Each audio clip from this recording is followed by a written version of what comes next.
Hyderabad Jagadgirigutta police station పరిధిలో దారుణం చోటు చేసుకుంది. జగద్గిరిగుట్ట బస్ స్టాండ్లో ఓ యువకుడిపై హత్యాయత్నం జరిగింది. కత్తితో యువకుడిపై బాలరెడ్డి మరో దుండగుడు దాడి చేసినటువంటి పరిస్థితి.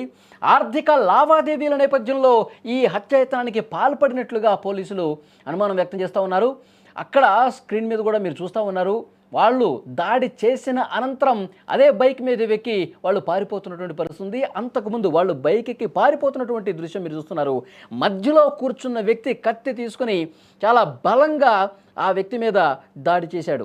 కత్తితో పొడిచాడు. పొడిచి రక్తం కారుతున్నటువంటి పరిస్థితి. నడి రోడ్డు మీద ఒక వ్యక్తిని విచక్షణారహితంగా పదునైనటువంటి కత్తితో దాడి చేసి చాలా బలంగా ఒకడేమో వెనకాల తప్పించుకొని పారిపోతాడేమో అన్న ఉద్దేశంతో గట్టిగా పట్టుకున్నాడు. అతన్ని గట్టిగా పట్టుకున్నాడు. ఇంకొక అతను మీరు స్క్రీన్ మీద ఆ బైక్ మీద మధ్యలో కూర్చున్నటువంటి వైట్ షర్ట్ వ్యక్తి ఎవరైతే ఉన్నారో మధ్యలో కూర్చున్న వ్యక్తి అతను కత్తి తీసుకుని పొడుస్తున్నటువంటి పరిస్థితి. జగద్గిరిగుట్టలో నడి రోడ్డు మీద ఈరోజు జరిగింది.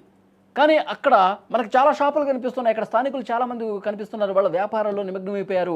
వాళ్ళ షాపులు వాళ్ళు షట్టర్లు ఓపెన్ చేసుకుని వాళ్ళ బిజినెస్లో వాళ్ళు ఉన్నారు. ఇదంతా చూస్తూ ఉన్నారు. ఒక వ్యక్తి ఇంకొక వ్యక్తిని చాలా దారుణంగా కొడతా ఉన్నాడు. కత్తితో పొడిచి రక్తం కారుతున్నప్పటికీ ఇంకా గల్లా పట్టుకుని అట్లాగే పొడుస్తూనే ఉన్నాడు. కానీ దీన్ని చూస్తున్నటువంటి ఎవరూ కూడా సాహసం చేయలేకపోయారు. ఈ దాడిని ఆపలేకపోయారు. అక్కడ నిలువరించలేకపోయారు. వెంటనే అతను ఆ తీవ్ర గాయాలైనటువంటి వ్యక్తి ఏదో రకంగా వెంటనే తన షర్టు పట్టుకున్నటువంటి దాన్ని విడిపించుకొని ఆ చేతిని విడిపించుకొని ప్రాణభయంతో పరుగులు పెట్టుకుంటూ వెళ్ళిపోయినటువంటి పరిస్థితి. నన్ను చంపొద్దు అని చెప్పి అతను కాలు పట్టుకుంటూ ఉన్నాడు. ఎవరైతే ఆ బాధితుడు ఉన్నాడో నన్ను చంపొద్దు, నన్ను వదిలే ప్లీజ్ అని చెప్పి అతను కాళ్ళు పట్టుకున్నా కానీ ఏమాత్రం కూడా వినిపించకుండా విచక్షణారహితంగా పొడిచినటువంటి పరిస్థితి. మీరు విజువల్స్లో చూస్తున్నారు. పోలీసులు కూడా సంఘటనా స్థలానికి చేరుకున్నారు. ఈ విషయం తెలిసిన తర్వాత సంఘటనా స్థలంలో ప్రతి ఒక్కరిని కూడా మాట్లాడుతూ ఉన్నారు. అక్కడ స్థానికుల్ని క్వశ్చన్ చేస్తూ ఉన్నారు. అసలు ఏం జరిగింది, గొడవ ఎలా స్టార్ట్ అయింది, వాళ్ళు ఎవరు ఏంటనేది కూడా ఆరా తీస్తున్నటువంటి పరిస్థితి. ఆ ముగ్గురులో ఒకరిని పోలీసులు ప్రస్తుతం పట్టుకున్నట్టుగా సమాచారం వస్తుంది. అతన్ని పోలీస్ స్టేషన్లో పెట్టి విచారిస్తూ ఉన్నారు. ఎందుకు అతని మీద దాడి చేశారు. ఈ పొడుస్తున్న వ్యక్తి పేరేమో బాలరెడ్డి అని తెలుస్తోంది. తర్వాత ఎవరైతే గాయపడ్డాడో, తీవ్ర గాయాలపాలయ్యాడో, కత్తి పోట్లకు గురయ్యాడో అతని పేరు రోషన్ సింగ్గా తెలుస్తోంది.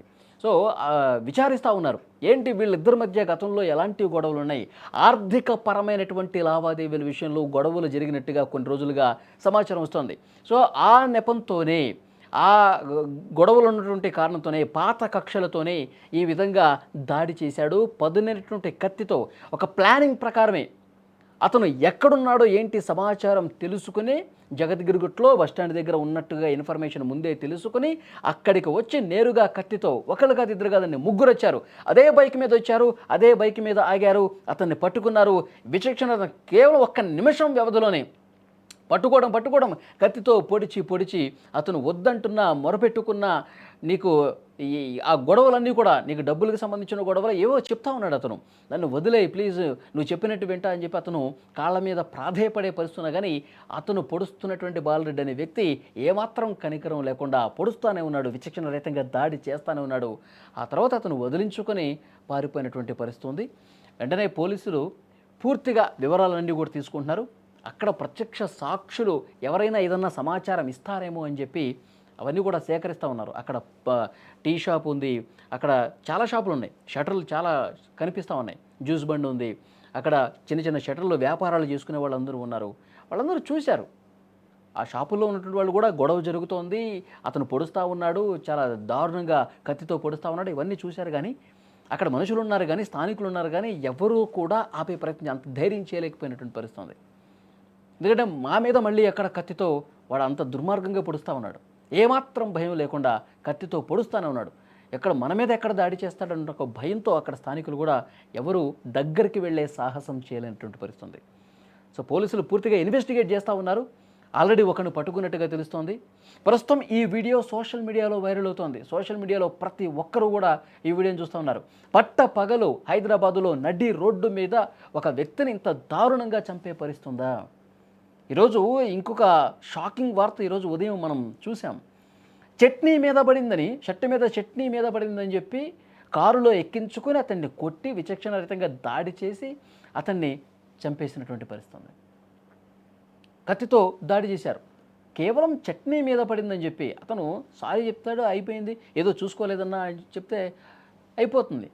చూసుకోలేదన్నా ఇది అనుకోకుండా జరిగిందని చెప్తే అయిపోయేది, అంతవరకు వదిలేసేయాలి. కానీ దాన్ని మనసులో పెట్టుకొని ఇంకేదో చేయాలన్న ఉద్దేశంతో కారులో ఎక్కించుకొని ఆ గొడవ అంతకు పెరిగి చట్నీ మీద పడిందని చెప్పి చంపేస్తే ఏంటి అసలు లా అండ్ ఆర్డర్ పూర్తిగా హైదరాబాదులో పరిస్థితులు ఎంత దారుణంగా ఉన్నాయో కూడా అర్థమవుతుంది. పోలీసులు కూడా చాలా కఠినంగా వ్యవహరించాల్సినటువంటి అవసరం ఉంది. ఎవడైనా పిచ్చి పిచ్చి వేషాలు వేస్తే, పూర్తిగా శాంతి భద్రతలకు విఘాతం కలిగించే విధంగా చేస్తే, చట్టాన్ని తమ చేతుల్లోకి తీసుకుని ఈ విధంగా దాడులకు పాల్పడితే, హత్యాయత్నాలు చేస్తే పరిస్థితి చాలా సీరియస్గా ఉంటుంది. వాళ్ళకి ఇంకా పుట్టగతులు ఉండవు అని చెప్పి పోలీసులు ఒక సీరియస్ వార్నింగ్ ఇవ్వాల్సినటువంటి అవసరం ఉంది. సో ఈ కేసుని చాలా సీరియస్గా తీసుకునే అవకాశం కనిపిస్తుంది. ఎందుకంటే ఇప్పుడు సోషల్ మీడియా మొత్తం కూడా వైరల్ అవుతుంది. చాలా దారుణంగా హైదరాబాద్లో నడి రోడ్డు మీద కత్తితో పొడుస్తున్నటువంటి దృశ్యాలు వైరల్ అవుతూ ఉన్నాయి. సో యూట్యూబ్ కమ్యూనిటీ గైడ్లైన్స్ వల్ల నిబంధనలు అడ్డొస్తున్నాయి కాబట్టి అది వేయలేకపోతున్నాం. కానీ చాలా దుర్మార్గంగా ఆ బాలరెడ్డి అనే వ్యక్తి ప్రవర్తించిన పరిస్థితి. పోలీసులు ఈ కేసులో చాలా సీరియస్గా యాక్షన్స్ తీసుకునే అవకాశం అయితే కనిపిస్తుంది. मैं रोड पर आया तो ऑटो वाला बोला लोग आपका बच्चे को वहाँ चाकू मार दिए, गुट्टा में चाकू मार दिए। मैं ऑटो पकड़ कर आते हैं, कोई भी नहीं है। तो पुलिस की गाड़ी आई तो मैं यहाँ पर आपका यहाँ आ गया साहब। मेरे को एक ही बच्चा है, कोई भी नहीं है मेरे पास। अब एक ही बच्चा, मैं कहाँ जाऊँ क्या करूँ, कुछ मिल नहीं है मेरे को। पहले मेरी तबीयत खराब है साहब, दम फूलता मेरे को सांस का। आपका नाम क्या है? रोशन सिंह रोजर सिंह। जी, क्या काम करते हो? ऑटो चलाता साहब ऑटो। जी। का बेटा है? जी हमारा बेटा है। क्या हुआ? उनका दोस्त है वो? क्या हुआ? वो दोस्त? पूरा दोस्ते थे ये लोग सब, एक दोस्ते में रहते हैं ये लोग। तो क्या अपने में कर लिया लफड़ा के नहीं मार मेरे साहब मेरे को। आपके घर तो आता था उन्होंने? हाँ आता था घर को, इधर ही घर है उसका साइड। वाले? क्या है कि साहब अब बच्चों के बारे में हम क्या बोल सकते हैं। उनका नाम क्या है? शरीफ नाम है उसका, आपका बच्चा? हमारा बच्चे का नाम रोशन सिंह है। उनका नाम? शरीफ अब पता नहीं साहब, इन लोग का दुश्मनी पहले से कुछ भी दुश्मनी नहीं है। लोग लेकिन साथ में रहते थे, खाते थे लोग पूरा मेरे घर के ही आके खाते थे ये लोग। पूरा क्या हो गया? क्या है पूरा? क्या है? क्या बोल? क्या है साहब वो हम अच्छा तो थोड़ा बोलो, आराम से बोलो। पूरा पूरा आप ये लोग आते थे मेरे घर को, ये लोग बच्चा लोग ये लोग, मगर इन लोग हैं? इधर घर है साहब उसका, ये बच्चे का शरीफ का घर इधर है, हमारा अब तो संगड़ी में है घर। तो ये लोग आते थे कभी, आज क्या ये लोग लफड़ा हुआ, मैं घर में था सो के, मैं सम्राट के यहाँ आया, सम्राट के तो ऑटो वाला बोला मेरे को आपका बच्चे को यहाँ, अब हम कहाँ गए, अब वही जाने का है साहब मेरे को, हॉस्पिटल में जाने का है मेरे को, वही तो मैं रो रहा था फिर बजाओ।